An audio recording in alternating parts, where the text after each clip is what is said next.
প্রতি বছরের ন্যায় রাঙ্গুনিয়ায় অসহায় ও দুস্থ মানুষের মাঝে ইফতার সামগ্রী বিতরণ করেন সড়কভাটা ওয়েলফেয়ার সোসাইটি।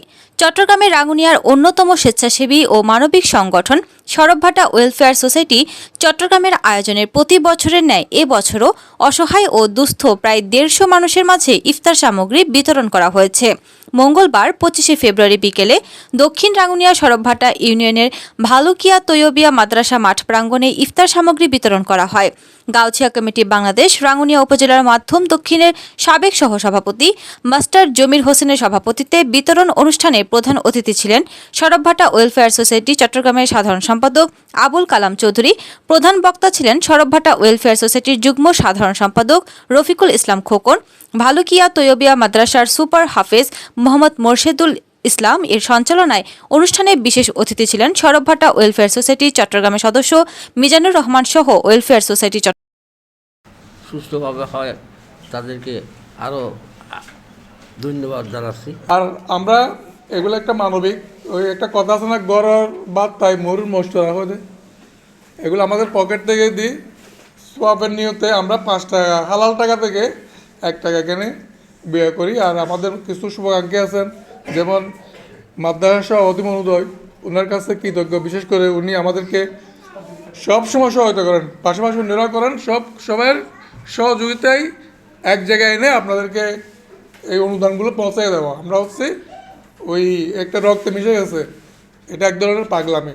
এটা দেওয়ার উদ্দেশ্য কি, অন্যরাও যদি এগিয়ে আসে তাহলে এখানে গরিব ধনী ভেদাভেদ থাকে না, সবাই অন্তত ডাল ভাতে খেতে পারে। কিন্তু অবাক লাগে, যাদের সাধ্য আছে এরা দিতে চায় না, আর যাদের সাধ্য নয় তারা দিতে চায়। এটাই তফাৎ।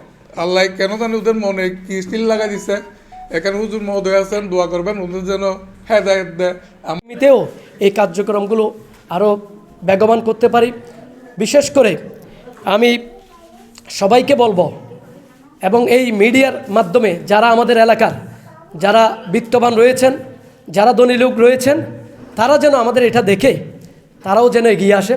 কারণ বাস্তব কথা হচ্ছে, আমি একটু আগেই আমাদের যারা ইফতারি নিতে আসছেন তাদের সাথে কথা বলেছি, করোনার সময় যে কষ্ট হয়েছে তার চেয়ে এখন বেশি কষ্ট হচ্ছে মানুষের, বাস্তব দ্রব্যমূল্যের ঊর্ধ্বগতি সহ বিভিন্ন নানাবিধ কারণে। এবং একটি কথা বলে আমার বক্তব্য শেষ করব, সেটা হচ্ছে আসলে আপনারা যে নিতে আসছেন এটা আমাদের দায়িত্ব, আমরা দিতে আসছি। আমাদের উচিত ছিল, আমরা গতবার অনেককে ঘরে ঘরে গিয়ে পৌঁছে দিয়েছি, এটাই আমরা চেষ্টা করব আগামীতে এটা করার জন্য। কারণ এটা আপনার অধিকার।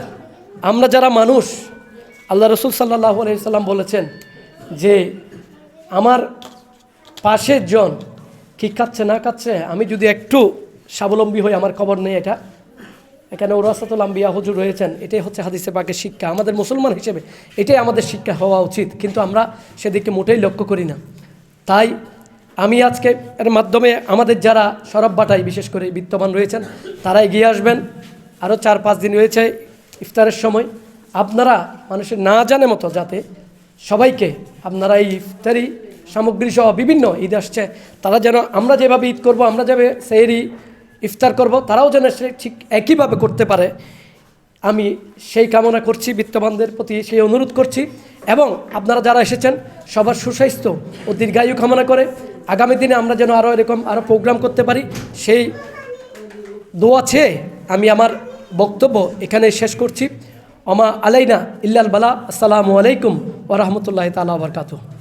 এই প্রতি বছর নয়, এবছরও আমাদের মাঝে আমাদের ওয়েলফেয়ার সোসাইটির পক্ষ থেকে ইফতার যে সামগ্রী বিতরণ হচ্ছে, আপনাদের কাছে দোয়ার দরখাস্ত রাখি, যাতে আমরা আগামী বছর আরও ব্যাপকভাবে এই কাজ, সামাজিক কাজ করতে পারি, এই আশা ব্যক্ত করে আমার বক্তব্য এখানে শেষ করলাম।